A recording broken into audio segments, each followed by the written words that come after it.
Assalamualaikum warahmatullahi wabarakatuh. Selamat pagi Bu Linggar, selaku dosen pengampu mata kuliah Manajemen Proyek. Perkenalkan, saya Rejinggo Malamelita dengan NRP 5033241074. Nah, pada kesempatan kali ini, saya akan mempresentasikan Project Management Plan yang telah saya susun dengan judul Revitalisasi Stasiun Kediri Berbasis Pelestarian Budaya Lokal. Nah, proyek ini tuh merupakan sebuah perencanaan revitalisasi fasilitas pelayanan stasiun Kediri dengan mempertahankan aspek pelestarian bangunan heritage-nya. Nah, proyek ini tuh dilatar belakangi oleh kondisi stasiun Kediri yang merupakan salah satu bangunan bersejarah dan hingga saat ini tuh masih berfungsi sebagai simpul transportasi aktif. Namun demikian, identitas budaya lokalnya itu masih belum tercermin secara optimal pada desain ruang maupun fasilitas yang tersedia. Oleh karena itu, revitalisasi ini diperlukan sebagai upaya untuk tetap melestarikan nilai budaya sekaligus meningkatkan kenyamanan pengguna serta memperkuat citra stasiun sebagai gerbang utama kota Kediri. Nah, berdasarkan kondisi tersebut, proyek ini tuh memiliki tiga tujuan utama. Yang pertama itu ada melestarikan nilai secara bangunan stasiun Kediri tanpa mengubah karakter dan struktur budayanya. Yang kedua, memperkuat identitas lokal melalui penerapan ornamen batik geringsing dan batik Garuda Muka. Dan yang ketiga itu menciptakan suasana ruang yang lebih nyaman sehingga kualitas pelayanan kepada seluruh pengguna itu dapat meningkat. Nah, revitalisasi itu difokuskan pada area yang berada di dalam stasiun meliputi ruang publik dan sirkulasi serta pemberbaruan interior beserta elemen visual agar lebih nyaman dan mencerminkan identitas budaya lokal Kediri. Sementara itu terdapat beberapa batasan dalam proyek ini. Revitalisasi ini itu tidak mencakup sistem operasional kereta api, pembangunan jalur rel, maupun pembangunan infrastruktur baru di luar bangunan stasiun. Nah, dengan adanya batasan tersebut, proyek itu dapat lebih terarah dan tanpa mengubah fungsi utama operasional perkeretaapian. Dan berikut merupakan kondisi existing dari stasiun sebelum direvitalisasi. Terlihat bahwa beberapa fasilitas itu masih kurang optimal, terlebih lagi dari sisi estetika. Dan gambar berikut itu merupakan hasil yang diharapkan setelah revitalisasi selesai dilaksanakan. Nah, revitalisasi ini itu tidak merubah karakter asli bangunan, melainkan memperkuat identitas dan fungsi ruang. Wajah stasiun itu tetap dipertahankan struktur historisnya dan menambahkan akses budaya lokal sebagai ciri khas kota Kediri. Selain itu, gerbang utama itu didesain lebih menonjol sebagai identitas visual stasiun, sedangkan area sirkulasi dan boarding itu ditata ulang agar lebih nyaman serta mampu memberikan pengalaman yang lebih baik bagi para penumpang.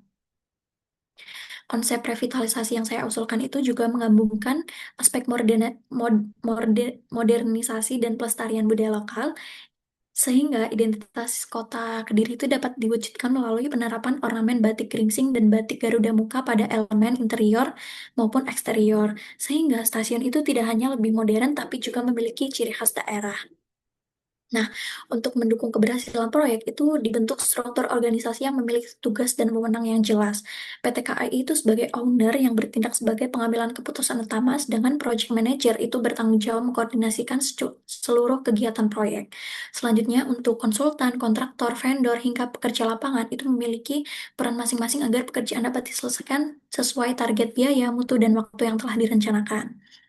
Nah, selain struktur organisasi, proyek ini tuh juga melibatkan beberapa stakeholder yang memiliki tingkat pengaruh dan kepentingan yang berbeda. Oleh karena itu, dilakukan pemetaan melakukan power interest matrix agar strategi komunikasi dan koordinasi itu dapat dilakukan secara tepat.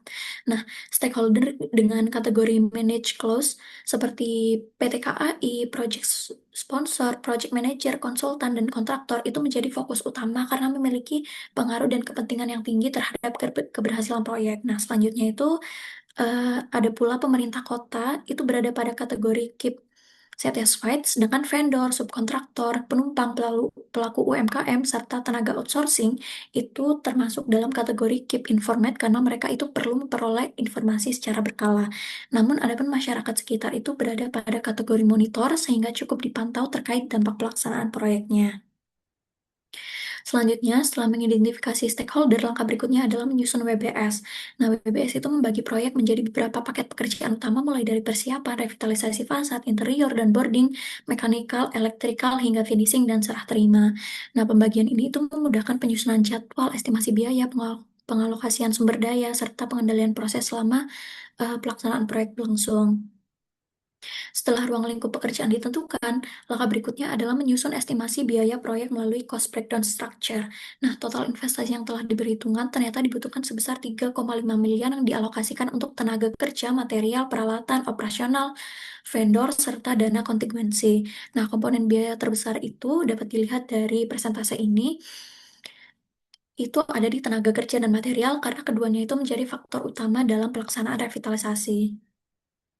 Selanjutnya dilakukan proyeksi arus kas selama umur investasi proyek yaitu selama 12 tahun. Nah, berdasarkan hasil perhitungan, proyeksi menghasilkan arus kas bersih yang meningkat selama setiap tahunnya dalam total present value sebesar 4,8 miliar. Nah, hasil proyeksi ini kemudian menjadi dasar untuk melakukan analisis kelayakan investasi.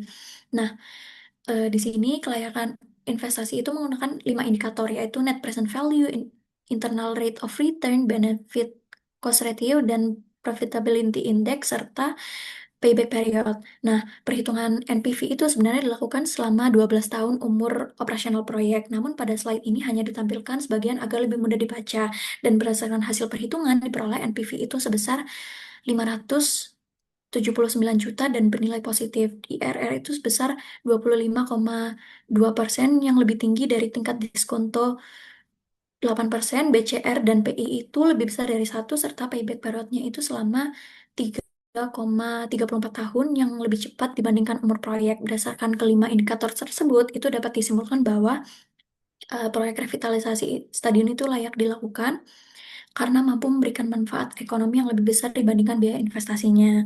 Nah, setelah proyek dinyatakan layak, langkah berikutnya adalah menyusun jadwal pelaksanaan menggunakan Gantt chart. Nah, proyek itu direncanakan berlangsung selama 6 bulan, dimulai dari tahap persiapan hingga serah terima proyek. Untuk memudahkan pengendalian, ditetapkan juga 3 milestone utama, yaitu selesainya tahap persiapan, selesainya pekerjaan konstruksi utama, dan juga penyelesaian proyek beserta proses handover. Terdapat pula di sini network diagram untuk mengetahui urutan aktivitas dan hubungan ketergantungan antar pekerjaan.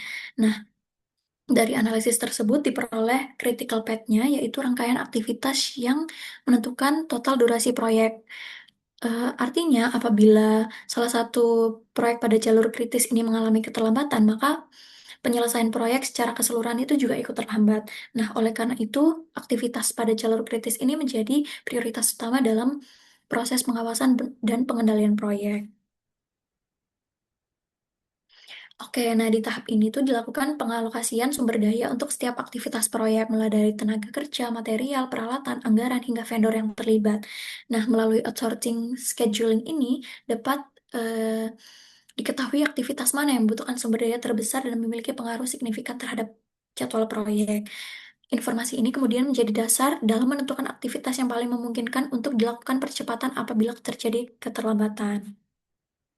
Nah, didapatkan aktivitas yang paling memungkinkan untuk dipercepat adalah pengadaan material dan juga renovasi interior dan boarding. Kedua aktivitas ini berada pada jalur kritis dan memiliki sumber daya masih dapat dioptimalkan melalui penambahan supplier, lembur, maupun penambahan tenaga kerja. Dengan strategi tersebut, durasi proyek itu dapat dipercepat selama 4 minggu dengan tambahan biaya sebesar 100 juta. Nah, untuk mengetahui kinerja proyek, dilakukan juga evaluasi menggunakan metode Earned Value Management.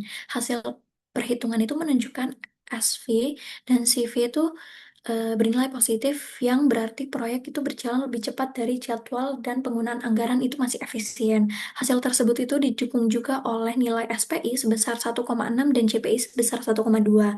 Serta kurva S-nya di sini menunjukkan bahwa proses aktual berada di atas rencana. Dengan demikian, proyek itu berada di kondisi ahead of schedule dan under budget. Nah, selanjutnya, strategi pengadaan itu disusun dengan mengkombinasikan pekerjaan yang dikerjakan secara internal dan pekerjaan yang dialihkan kepada vendor atau outsourcing. Pada pengadaan itu dimulai dari penyusunan request for proposal, dilanjutkan dengan seleksi vendor berdasarkan aspek teknis, biaya, pengalaman, dan keselamatan kerja. Serta vendor terpilih itu nantinya kinerjanya akan dipantau secara berkala melalui inspeksi mutu, monitoring jadwal, pengendalian biaya, serta evaluasi terhadap pembunuhan SLA. Nah, dalam setiap proyek itu tentu terdapat beberapa potensi resiko. Oleh karena itu dilakukan identifikasi dan pemetaan resiko menggunakan risk matrix. Nah, berdasarkan tingkat kemungkinan dan dampaknya, hasil analisis itu menunjukkan bahwa resiko seperti kerusakan struktur heritage, pembengkakan biaya material, dan gangguan operasional itu menjadi prioritas utama karena memiliki tingkat resiko yang tinggi sehingga memerlukan perhatian khusus selama pelaksanaan proyek.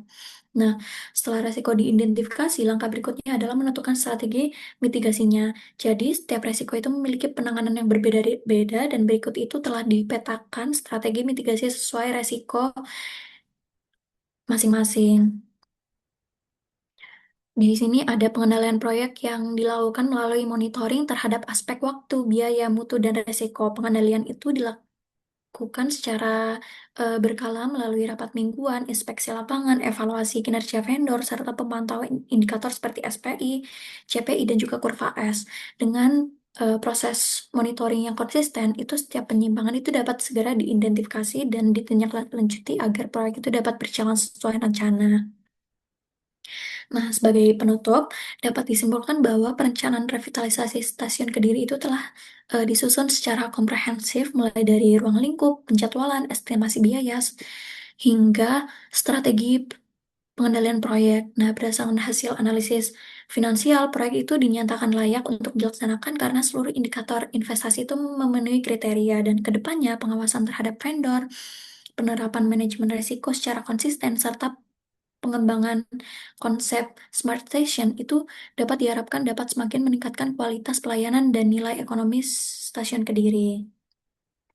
Nah, dengan demikian, yang dapat saya sampaikan mengenai Project Management Plan Revitalisasi Stasiun Kediri. Terima kasih atas perhatiannya, Ibu Linggar. Saya mohon maaf apabila terdapat kekurangan dalam penyampaian maupun penyusunan proyek ini. Dengan senang hati saya akan menerima masukan yang akan diberikan. Terima kasih. Wassalamualaikum warahmatullahi wabarakatuh.